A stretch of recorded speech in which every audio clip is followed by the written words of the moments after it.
Whenever one talks about immigrants to America, you're bound to run into a few half-truths, misconceptions, and downright nasty old stereotypes about our forefathers and foremothers. Can you imagine? Well, we all came from somewhere to America's shores, and usually the local residents were none too pleased with our recent arrival. Well, the Irish suffered from the same slings and arrows, and some of the stories about the Irish are actually historically incorrect. For example, now we all realize that the Great Potato Famine in the 1840s created a wave of Irish immigration to America. But did you realize that the Irish were already well established here in the Blackstone Valley, a very fine community? That's true. Now, what about the fact that the Irish are mill workers? Well, they weren't all mill workers. As a matter of fact, the early Irish immigrants were highly skilled artisans and workers in a variety of industries and occupations. Well, by now you've probably figured out that we're going to explore the Irish and learn about their contribution to us here in the Blackstone Valley. As with later waves of immigrants, such as the French Canadians, the Swedes, and the Cape Verdeans, each making a unique and important contribution to the quality of life that we enjoy today, the Irish also made an important contribution. Hi, I'm Chuck Arning. I'm a ranger with the National Park Service here in the Blackstone River Valley National Heritage Corridor, and we're going to explore the Irish, and we're going to dispel some of those nasty old stereotypes, and we're going to enjoy probably the best import that the Irish brought to America, their music. So join me as Along the Blackstone takes a look at the Irish, and if your foot starts tapping uncontrollably, well, go ahead and let it.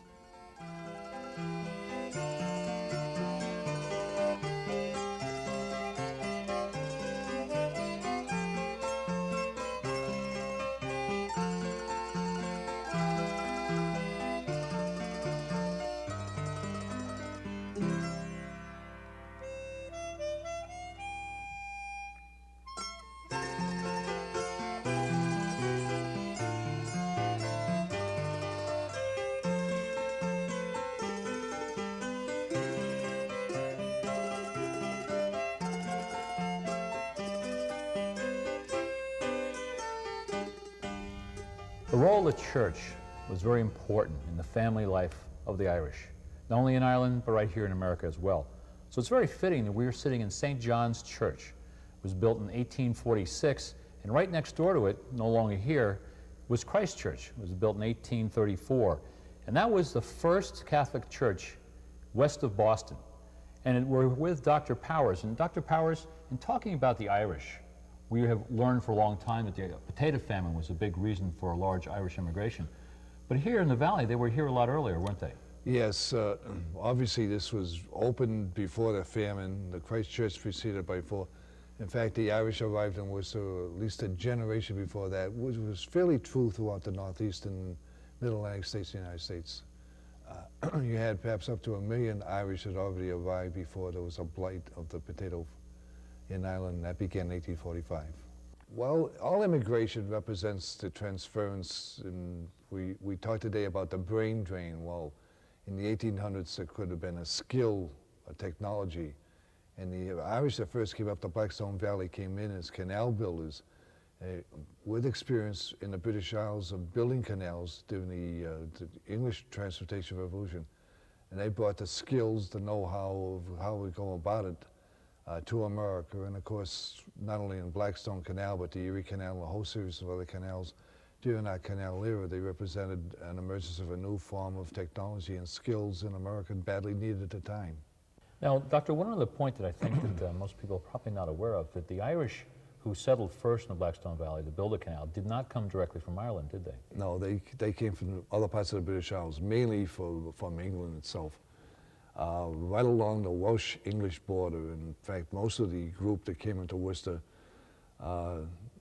lived at one time in a place called Shadlow, and happened to be in the confluence of two canals, a canal coming out of the coal-bearing areas of Wales that fed up to the Trent-Mersey Canal that ran between Liverpool and the Midlands, the industrial Midlands of England. And the coal, the Lanchillo Welsh Canal carried Welsh coal up to the Trent-Mersey and over to Manchester and some other places. Keeping that going after having built that thing were Irish, and most of the Irish that came into Worcester originally in 1826, 27, and so forth, had experience having been at that one place where these canals interchanged right in the Welsh-English border. They had worked at canals in England. That's why they had built up their expertise and came over here at the time of the building of the Erie Canal. And fragments of that Erie Canal group ended up in Providence to build the Blackstone Canal, and some dropped off the canal here in Worcester to take advantage of opportunities, opportunities to make money here. A lot of this first group were expecting capitalists. Same thing that motivated most Americans. They came over here to make money. Now, when the Irish moved in here, obviously they had a skill, there was an economic need to have them here, but still they faced some prejudice, didn't they? Well, they were coming into a society which was very homogenous, and it was white, it was Anglo-Saxon. In 1820, there was only 19 foreign-born persons in Worcester, a very small population, but very used to strangers, to people who were different. And they represented somebody who was quite different, and there was suspicion of them, maybe fear of them. We fear things we don't know, and that was very common. So there was opposition to this group coming in. Regrettably, this was repeated in American society over and over. Every new group has had to face the difficult barrier of being accepted simply by the fact they have a right to be here. The Irish are no different. In the 1820s, there was opposition to them settling down in Worcester and probably in other places. Now, they couldn't buy land, could they? No, there was an attempt on the part of those who really feared them to prevent any transfer of land that would allow them to stay here. So land for the first church, land for their first cemetery, and so forth, they had to use surrogates. They had to go through friends they had in the native community to buy the land and transfer the land over to them. And the Irish moved from primarily canal into natural resource exploitation around here, and primarily stayed in the area of heavy construction and building. That was what the first group was up to, and they moved very quickly thereafter into railroads, which began being built here in Massachusetts in 1831. So a very solid, skilled worker group that was available to the... You show a canal or a railroad or a road that needed to be built, and these people would be out there. Not only as labor they would build it, but the contractors who would design it and lead to the overall thing. So they built roads, but particularly things that dealt in mass transportation, the canal and the railroads. And Worcester became a major railroad center. So there's a lot of building, more and more jobs, more Irish. Now, how did the Irish eventually make their way into the mainstream of American life? Over time, it was not immediate. Although the first group that came in here were quite successful in becoming landowners, eventually the sheer weights of numbers in one of the key elements for the emergence of an ethnic group and creating social mobility and ladders of social mobility is what that ethnic group does for itself. So as numbers grew up in the Irish community, and by 1850, the Irish had become 1/5 Worcester's population. The famine had immigration began arriving here in 1847. But once you number 1 out of 5 persons, you represent a potential clientele for professional services, doctors, dentists, lawyers, mom and pop stores. Basically, you sell ethnically oriented goods and so forth, catering to a ethnic clientele of customers. There's great opportunities for them, for people move into small business, move into professions, people that needed, provided service. So the ethnic group itself provided the stimulus to begin this whole thing, because if you were a doctor and so forth, Irish Catholic doctor, your patients were drawn from that Irish Catholic community first and foremost before you broke into the larger community. Politically, obviously, 20% represents a considerable potential political number, particularly when it concentrated together, and given Worcester's beginning, when Worcester began, it began as wards. So wards elected councillors and also aldermen, and you had wards. One ward was almost completely Irish, Ward 3, which we're sitting in now, elected and provided an opportunity for Irish to move into politics and into government. And of course, once in there, once you had more than that, it provided the opening of the door for possible civil service or governmental service thereafter. So it was a combination of time, numbers, the use of their own community, resources of their own community, and eventually the political connection that in time, and also meant the next generation of children born here were able to take advantage of the opportunities in America.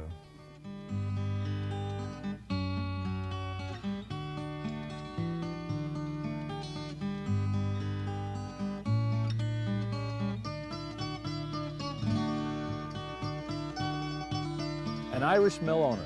Well, don't that beat all? But to get the real story about how it felt to be an Irishman working for an Irishman, let's catch up with Professor Scott Malloy, University of Rhode Island, a labor historian, for the real scoop behind this very interesting role reversal. We're on the banks of the Blackstone River in Woonsocket, Rhode Island, when the old Alice Mill right behind us. We're going to talk about Joe Bannigan and the Irish workers. And we're with Scott Malloy. Now, Scott, just who was Joe Bannigan? Joseph Bannigan, according to an academic study that looked at the 200 most prominent Rhode Island businessmen at the end of the 19th century, he was the only Catholic and the only Irishman among the 200 elite. And Bannigan was an immigrant from Ireland. He came right after the potato famine in the 1840s. He became an apprenticeship jeweler and then got involved in the fledgling rubber industry. And in 1867, he incorporated the Woonsocket Rubber Company right here. And in 1882, he built a companion mill right across the state boundaries in Millville, Massachusetts. But he was known as one of the great entrepreneurs in this particular area, and actually went on to become president of the United States Rubber Company in the late 1890s. So he was not only a person of local prominence, but also of national fame. The rubber industry contained many skilled workers as well as unskilled, and Bannigan was known for hiring his own kind. If you were Irish and you lived in this area, chances are you could get a job at Bannigan's plant. And they had tremendous admiration and deference towards Bannigan, and he treated them very well. When times were tough, he usually kept the wages up. If times were got poorer, he often took care of the community. He was a great benefactor to the Catholic Church. Little Sisters of the Poor Home. He helped out orphans. He set up an academic chair at Catholic University in Washington, D.C. So he was well loved. But in 1885, during the midst of one of the many depressions that swept across the Gilded Age, Bannigan cut wages. And his workforce of about 1,000 in Millville walked out. And they walked out not so much that they were incensed over the loss of wages, although I'm sure that bothered them. What really irritated them was the fact that Bannigan did not sit down with them and explain why he had cut the wages. And I think what had happened is that many of these Irish had been immigrants themselves. They'd come over in those tough days after the potato famine. And the longer they stayed in America, they had more self-confidence, they felt better about themselves, and they were no longer willing to be simply subjects of somebody like Bannigan's paternalism. And so by the 1880s, they were ready to go out on their own and show their independence. And so in June 1885, 1,000 Irish mill workers walked out on Joe Bannigan, much to the chagrin and amazement of the entire state establishment. And they joined a group called the Holy and Noble Order of the Knights of Labor. And this was heavily Irish Catholic as well, and it was a national grouping. And they looked for sustenance to these other knights, who actually began to send in hundreds of dollars worth of donations, which was quite a lot of money in those days. And interestingly, the Knights were so powerful here local, and this was, by the way, the first rubber strike in American history that we know of in 1885. But the Knights became so powerful that strike breakers were really fearful to take their places. And Bannigan tried very hard to bring in scabs to take their place. And one night, about 60 strikers dressed themselves up almost like the Boston Tea Party, and laid siege to a boarding house where a couple of strike breakers were held up. And there were some shots fired. A couple of people were actually wounded in this attempt. And anyone who aided or abetted these scabs were then shunned by the community. If you held a boarding house and you put up a strike breaker there, when you went to the grocery store to buy any goods, you were refused service. And if you went to the local saloon to get a drink, they threw you out. And you'd be a little fearful of walking down the street at night because the community was so upset that they would turn against you. And so Bannigan, who had been the subject of adulation by this community, suddenly found himself trying to defend his actions against these 1,000 mill workers. Things became so bad that he actually made an appeal to Father Michael McCabe, who was the pastor at St. Charles Church, which was heavily Irish Catholic as well, and had been here since the 1820s. Most of these Irish workers were very religious. They looked up to their local parish priest. But in some ways, after a while, they accused Father McCabe of being on the side of Joseph Bannigan. And we also discover that Bannigan was a great contributor to the church, that many of the church leaders were the foremen in his factory. And so once again, this helped split the Irish community religiously and industrially. So when the strike finally comes to an end in October of 1885, everyone goes back. Bannigan is forced to compromise, at least to some extent, on the wage cuts. But when they go back, they discover that he's set up a new group of regulations. And the last one is the one that irritates them the most.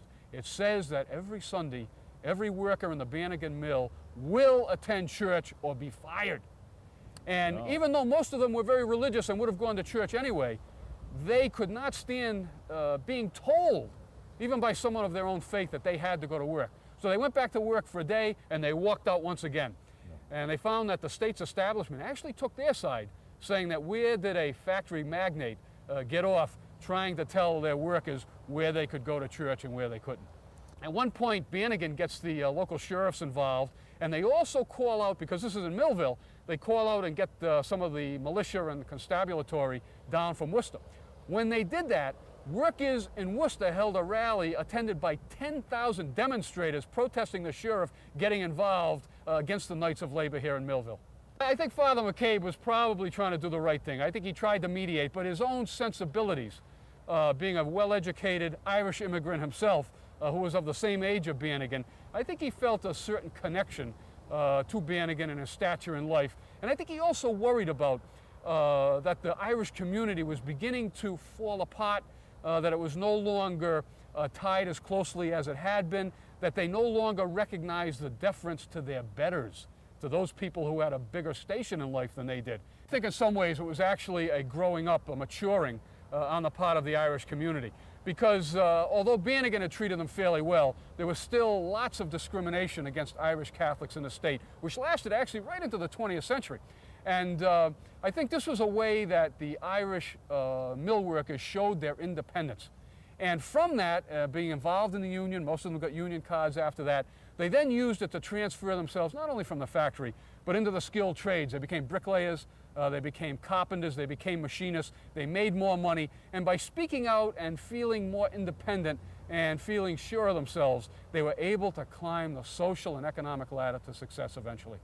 Was there a big difference between the Rhode Island Irish and the Worcester Irish? I think the difference was more between Massachusetts and Rhode Island. Rhode Island was the last state in the nation to give the right to vote to working class people, and this was because of the anti-Irish feelings in this state. The Yankees wanted no part of the Irish voting because they were here in such large numbers. Massachusetts, on the other hand, was very liberal in giving the franchise out to anybody who became a citizen here, regardless of their station in life. And so in many ways, if the Irish made it big in Worcester, it was because they could vote and they therefore could influence local politics. While in Rhode Island, being shut out oftentimes from the polling booth meant that they didn't have the influence to get into public and those positions where they could get a job with local government. While it's not possible to go back and recreate those campfires of the canal builders as they struggled to build the great Blackstone Canal, it is possible to capture their music. And no better place to capture it than right here in the Blackstone River Theater. Now our good friends Pendragon have taken this empty shell of a theater and made it come alive with the music of the ethnic communities that made up the Blackstone Valley. So to learn more about the Irish, let's catch up with our friends Pendragon. Well, one of the things that you have to keep in mind is that the Irish who were bringing not only their skills to the Blackstone River Valley, but also their music and their recreation, were bringing a music that was very connected to a rural lifestyle. This was music that they played after a long day of hard work in the fields and in digging peat, planting their potatoes. So this was a music that they used to relax and to celebrate so many of the events in their lives. So the jigs and the reels and the hornpipes and all the tunes played for dancing were really part of a lifestyle that was tied to the land. Now, their experience here in America became one, especially in New England, that became urbanized. But it didn't keep them from celebrating, it didn't keep them from dancing, and it didn't keep them from singing. So they kept their traditions alive, even though their work had traveled from the fields to the factories. Well, obviously there are hundreds and hundreds of songs that recount the great tragic tales of the Irish, the battles that they fought in. This particular song is one that has a little bit of Irish in it and a little bit of English. So you'll have to forgive me the Irish piece because I'm certainly not a speaker. The song is called Shula Gra. It dates from the late 17th century, and it's a song of lost love. I'll sing just a little bit for you. His hair was black, his eye was blue. His arm was stout, his word was true. I wish in my heart I was with you, though they do my morning slon. Shul, shul, shulagra. Only death can ease my woe, since the lad of my heart from me did go. Go they do my morning slon. One of the greatest Irish fiddle players of all time was Michael Coleman. And Michael Coleman was born, I believe, in the Sligo area, and immigrated as a young man to America. And back in the 20s and 30s, he started cutting records in America. Those records were sent back to Ireland. He was a huge influence, not only in America, but his playing wound up being very influential in Ireland as well. So his style of playing now is largely the accepted style of playing in Ireland at all the competitions and so forth. It's the Sligo style of fiddle playing that's highly recognized and prized. So you actually had this cross-pollination going. Michael came as a young man to America, and he was influenced with the American musicians he worked with and so forth. Started recording for American companies. His records were actually shipped back to Ireland and became quite influential there, and a lot of the players that came after Michael Coleman were very much influenced by his style of playing. It's ironic that it's American technology in the vaudeville era that allows Irish music to take on a new influence both in Ireland and here in America, because there's a wonderful family called the McNulty family who had been trained as young children to perform on the vaudeville stage. Anyone familiar with the work of Dr. McMuloney will have heard about the McNultys. And they were very influenced by American popular music. There was a vast repertoire that they had written, and the songs were rich with American influences, especially in terms of instrumentation and arrangements. And this one, called The Little Three-Leaf Shamrock from Glenore, is one of our favorites from the McNulty collection, and we really like to do it and camp it up, especially with Kenny's duplication of the guitar part from the original '78.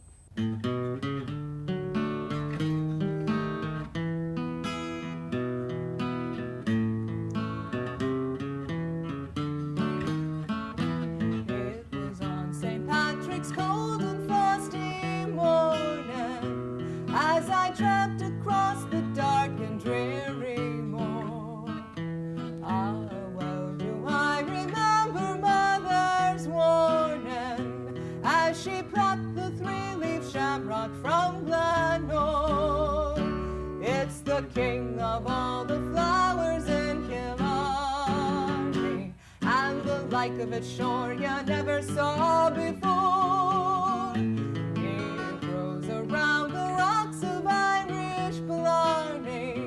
It's the little three-leaf shamrock from Glenore.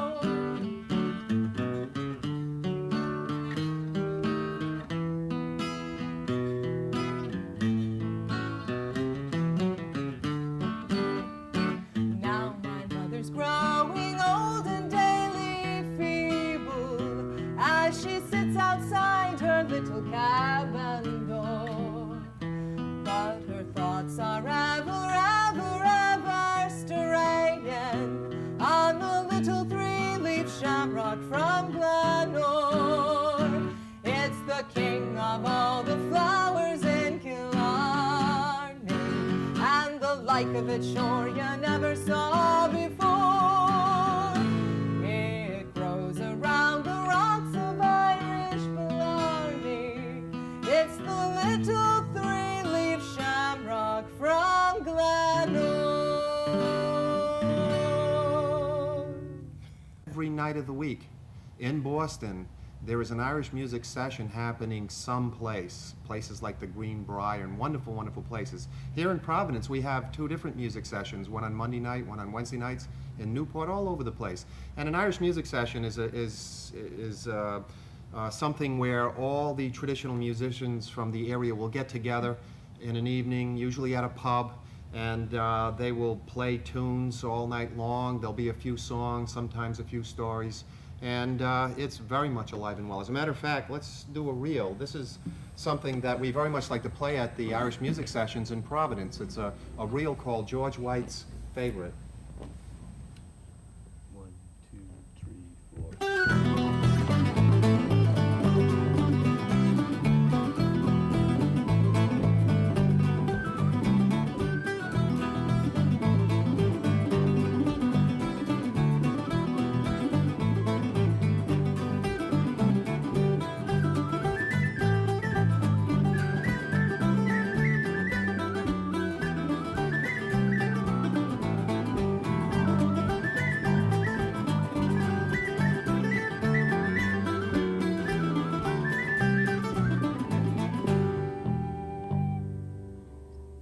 Well, when you're dealing with instruments that have a variety of different sound qualities, everything from the bodhrán, the traditional Irish drum, and the concertina, it certainly is much to our favor that we're assisted by contemporary sound equipment, because the instruments are very different. The whistle will cut right through, the concertina can be loud.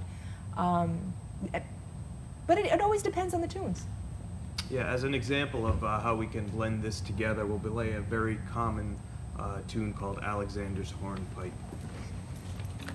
1, 2, 3.